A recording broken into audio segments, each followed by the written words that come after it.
My name is Michael Rosen for the Archive of American Television. Today is October 29th, 1998, and we're going to be talking about television with Bob Doyle in Chevy Chase, Maryland.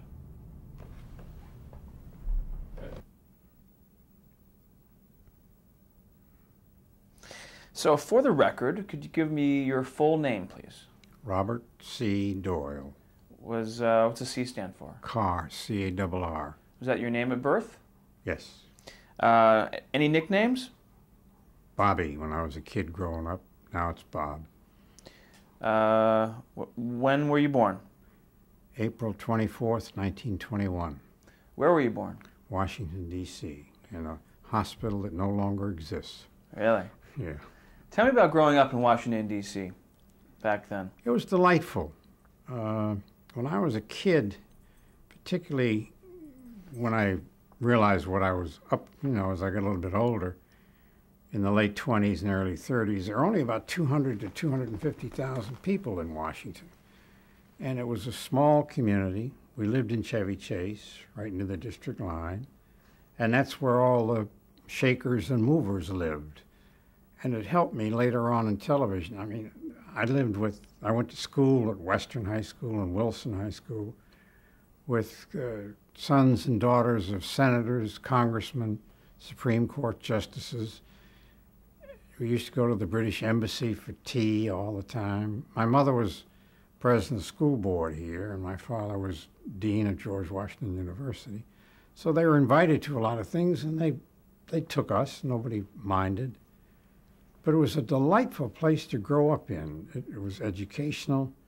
It got me used to big names, so that when I got into television, I wasn't particularly afraid of talking to so-called big names. I remember somebody said, "You're going over and do Churchill." I said, "Yeah, but after Roosevelt, he's not much different."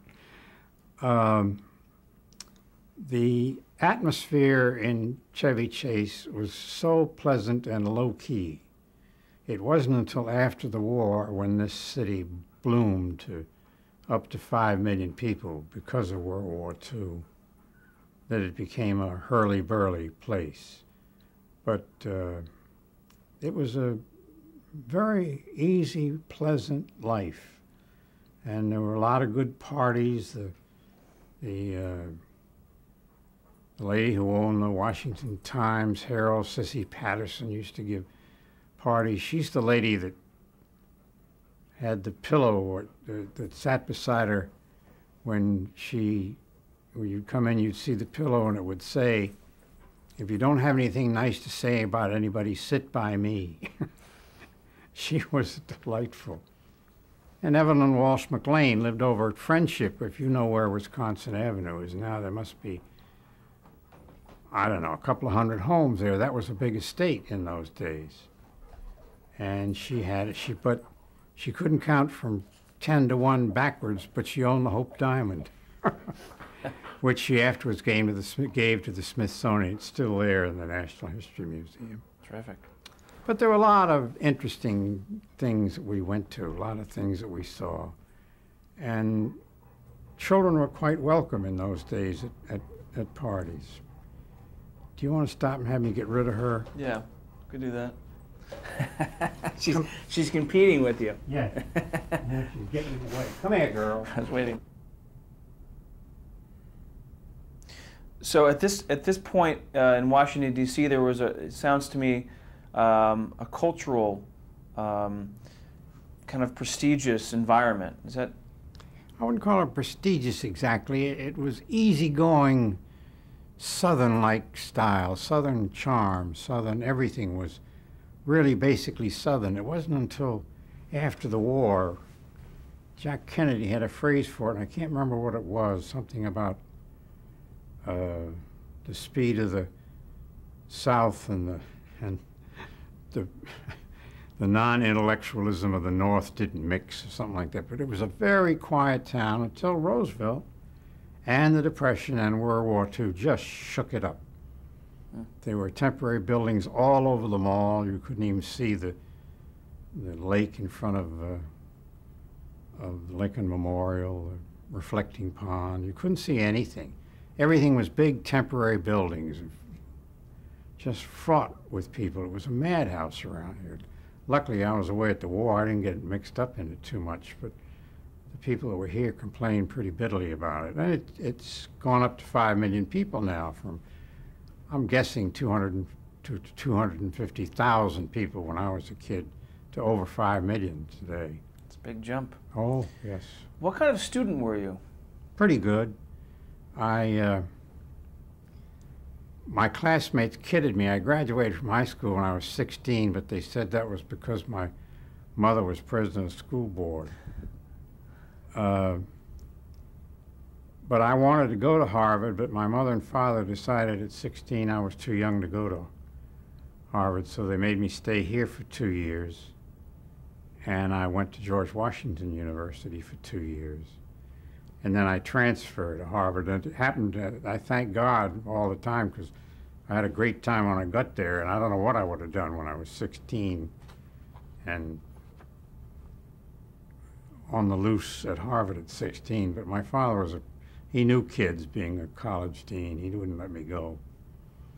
In high school, what interest did you pursue? I loved the newspaper, and that carried on to Harvard. I was on the Harvard Crimson. A lot of it went towards what afterwards became broadcasting. I learned how to write. I had a teacher in high school who taught me how to write well. We had a weekly paper at the high school, which I loved doing, and I wrote a column in it every day, every time it came out, so forth and so on. But what about the radio? What did you listen to the radio? Did your family listen to the radio? Yes, of course, that's all there was. One of the reasons for the success of the National Geographic Societies was I never forgot Orson Welles in the War of the Worlds, and when the Geographic went on the air, I realized it would take a tremendous voice to make the climbing of Mount Everest a successful show, and first thing that popped in my head was Orson Welles. So you were listening to the radio when War of the Worlds came out? Mm-hmm. Describe it. 35, 36, somewhere along in there, 37, I don't remember the date.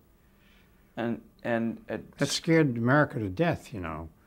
People ran out in the streets and called the police. And what happened was Charlie McCarthy was on for about 5 minutes at the beginning of his program, and people didn't tune in well.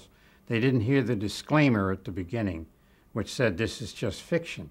They got there, and here these Martians had landed in New Jersey and were spreading throughout the country and taking over the whole United States. It was panic time.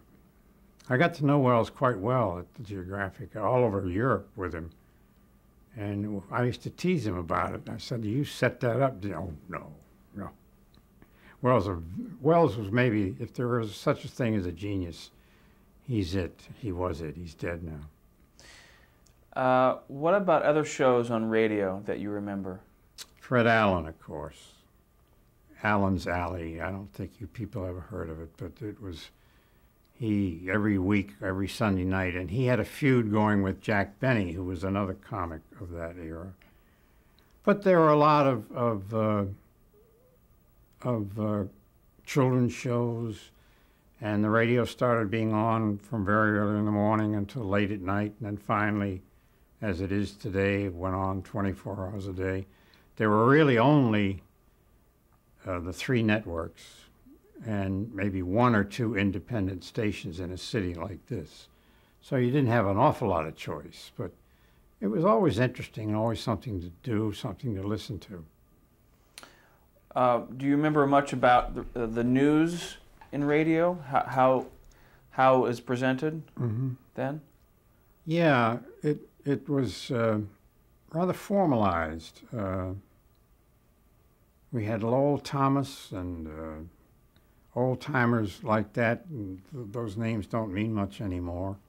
But they did, from 7 to 7:30 was a half hour of news. And we had Balkage. I'll tell you a funny story about Balkage later, but at a political convention. But he used to do a show called Buckage Talking, and he would relate the news from his point of view. Like a commentary? Yeah. Uh-huh. Very few. There wasn't the ability to comment the way there is today. And of course, there were no talk shows as such. There were a lot of things like One Man's Family, which was one of the top-notch soap operas, but it was extremely well written and extremely well done.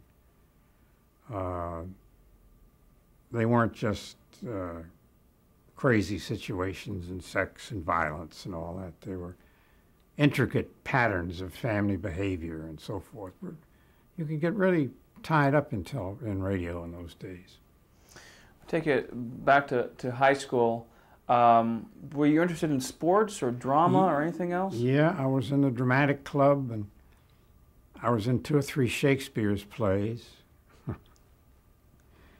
And I had a teacher, 2 teachers really affected me in high school.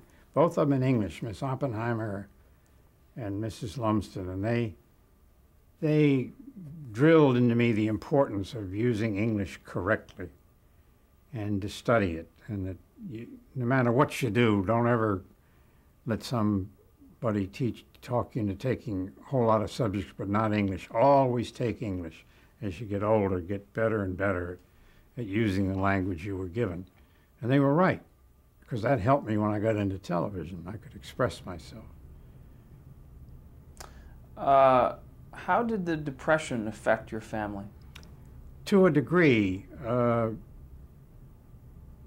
We used to go to Maine every summer, a place called Pemaquid, which is right near Boothbay Harbor.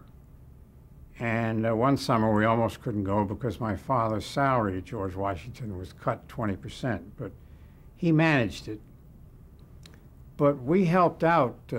We did odd jobs and everything. We knew that right after high school he had 2 boys in Harvard and a girl at Radcliffe.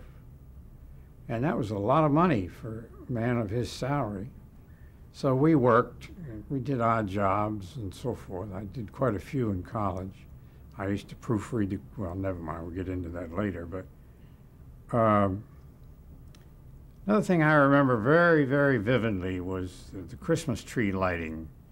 We were always invited to that, where Roosevelt, up until his last year, I think, would struggle up a ramp with those canes. And it was, people never really realized, he hit it quite well, how severely crippled FDR was. But he had a lot of determination, that man. I'd have gone to Warm Springs, Georgia, and stayed there, but he kept on being president. He loved being president, and he was a very good one.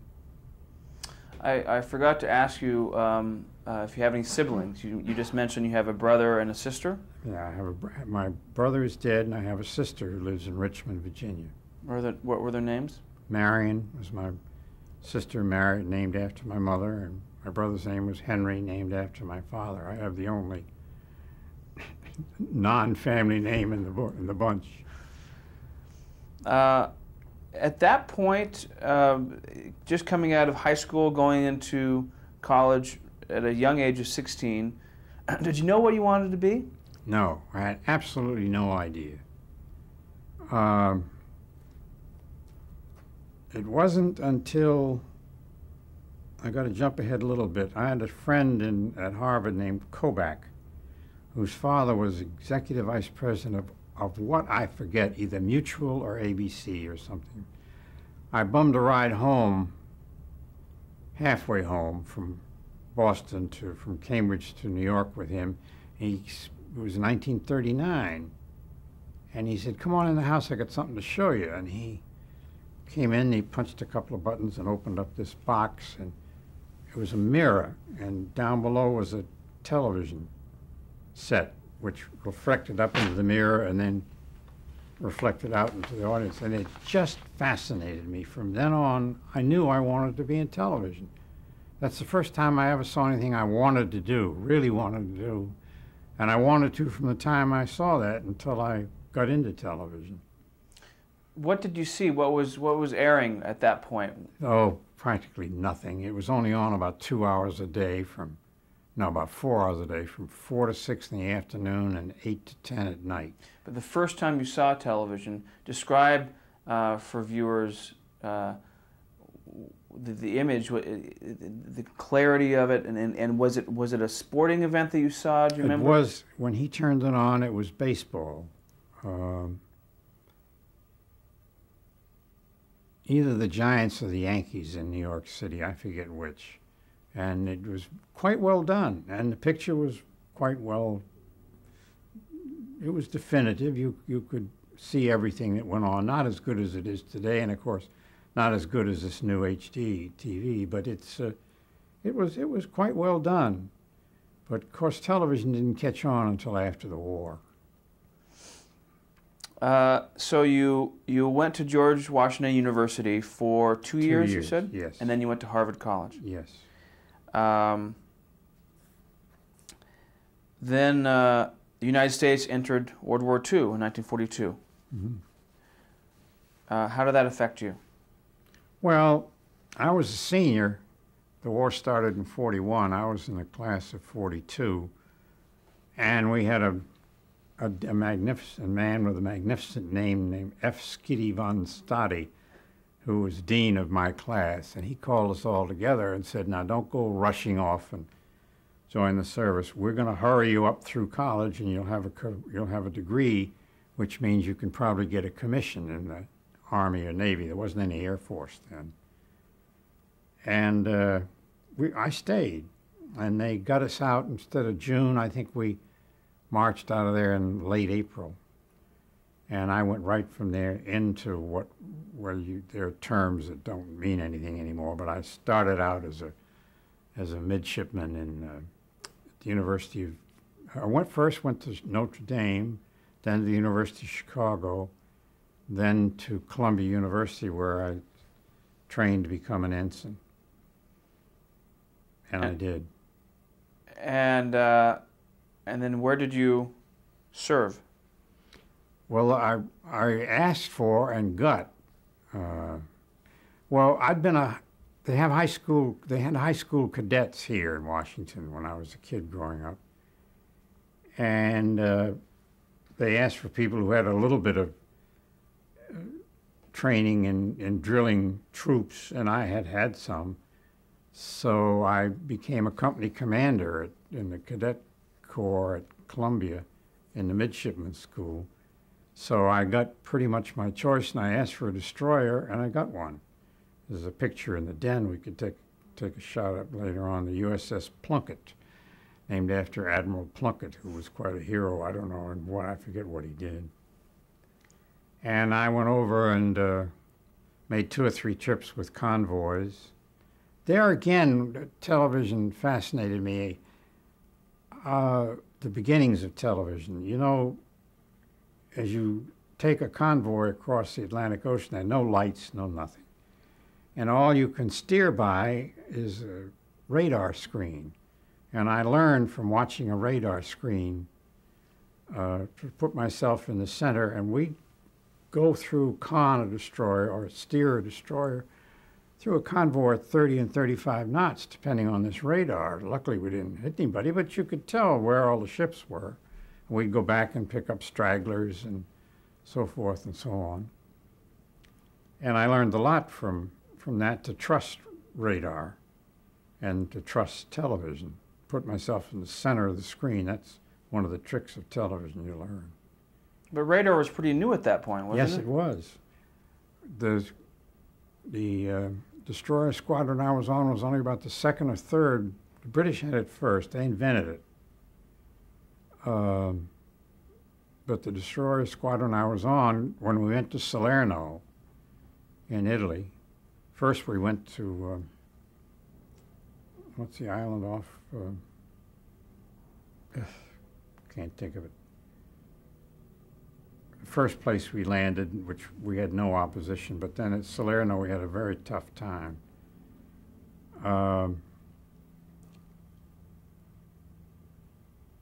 What was I talking about? You were just you traveled over to Italy, and you were going to. You tell me where you were stationed. Yeah, we went through the invasion of Sicily first. Then we moved up to Italy, where we invaded and started to drive the Germans back up through Italy. And that can be kind of scary. I found out then I was a card-carrying coward, but you did what you were told. It's a simple way to live. They tell you to do something, you go ahead and do it. And I became assistant gunnery officer on the destroyer. Almost sank a British destroyer once. They forgave me. The guns were loaded, and the captain told me to unload the guns, and I didn't stick my head up out of the gun director. That's the box that's way up on top of the destroyer, where the guns are directed from. But luckily, I stuck my head out, and I had turned all the 4 or 5 inch guns that direction. They were pointed right at a British destroyer. I almost had said fire. If I had it, I'd blown it right out of the water. Thank God, luckily, I got saved. So, one of the things about being on the Plunkett, the destroyer, I ran into a classmate, a guy who was a year ahead of me at Harvard, just as I was going to report on board the Plunkett, and he said, "Don't say you're from Harvard." And I said, "Why?" He said, "You know, these chiefs, they don't go for stuff like that." And he said, "And besides that, you're what we call a 90-day wonder." I got my commission in 90 days. And, you know, guys went to the Naval Academy for 4 years to get a commission. And I got on the Plunkett, and I didn't ever say, till finally one day, one of the chiefs looked at me and said, "Did you go to college?" And I said, "Yeah." And he said, after 6 months or so, he said, "Where?" I said, "Harvard." He said, "You went to Harvard? You're a 90-day wonder?" "Well," he said, "I guess we can win this war anyway." So it was a delight. The war was tough, but I grew up in the Navy. I didn't grow up in college. I grew up in the Navy. I had to do some pretty serious things. So, what did you do after the war? Where did you go? I came back here. I had to stay in for 6 months because a rule came out which we all approved of very heartily. The married guys got out first. So we had by that time I was flying. I'd gone through flight training at Pensacola. And I wanted to learn to fly. And I was on what they call a Jeep carrier. That's a little carrier. And they don't have them anymore, but they had a lot of them during the war. And we went back and forth between Kobe, Japan, and Tokyo and places like that to either San Francisco, Seattle, or San Diego. We'd put 5,000 troops on board a carrier and bring them back home. And I did that for 6 months after the war. So when I got out, there were very few jobs left. When I checked in, you went to see a guy to get checked out of the Navy or go on inactive duty, and then he said, "You're the 10,000th officer that's going through here. You better go someplace else. There aren't many jobs left in Washington." But there again, my parents helped quite a bit because I wanted to get into television, and my sister was working for the Washington Star. She had a friend at WRC, NBC, Washington, and she said, "I think I can get you a job as a page boy." And I said, "I'll take anything." So I made a deal with the then general manager of WRC that I would start as a page boy, and then the first job that opened up in television, it wasn't even open yet, I'd get. And I moved from there into the newsroom. I got kind of lucky one night. A plane crashed flying from Chicago to Washington. And I figured out it must be in the hills of West Virginia. And sure enough, they found it there. I mean, I figured out how fast it was going and so forth. So they made me a junior news editor and then a full news editor, and I wrote news for a year before television opened up. But they were good, true to their words. When jobs opened up in television, I became an assistant director. So you wrote for a year for radio? Yeah. Which once they transferred over to television, then you were transferred to the news division at WRAC. WRC. And television. Yeah, but it was called WNBW then, and then they changed it to WRC. But the writing helped me a lot. I could correct scripts and make them simpler and better. Brinkley was in that newsroom. Watching Brinkley write taught me an awful lot about writing. He's one of the best writers I've ever known, particularly for radio and television. So David Brinkley was there as a young correspondent? He was in the newsroom as a news editor. I mentioned Billy McAndrew before. He was manager of the newsroom. And a guy named Julian Goodman succeeded Billy as manager of the newsroom. Then Julian went on eventually to become president of NBC, the whole works, the whole company. So I knew there were 4 or 5 of us that ran that part of the television thing, and I knew them all, and there were a lot of opportunities. Describe for us when the television studio was first used, or first went on the air, the atmosphere, the excitement, and also maybe describe, if you could, what it was like to go in a studio with the cameras and all that. Well, they made a mistake at the beginning. It was WRC at that time was at 14th and New York Avenue in a place called the Translux Building. And they split the biggest radio studio they had in half and gave a half of it to television. That's all we had.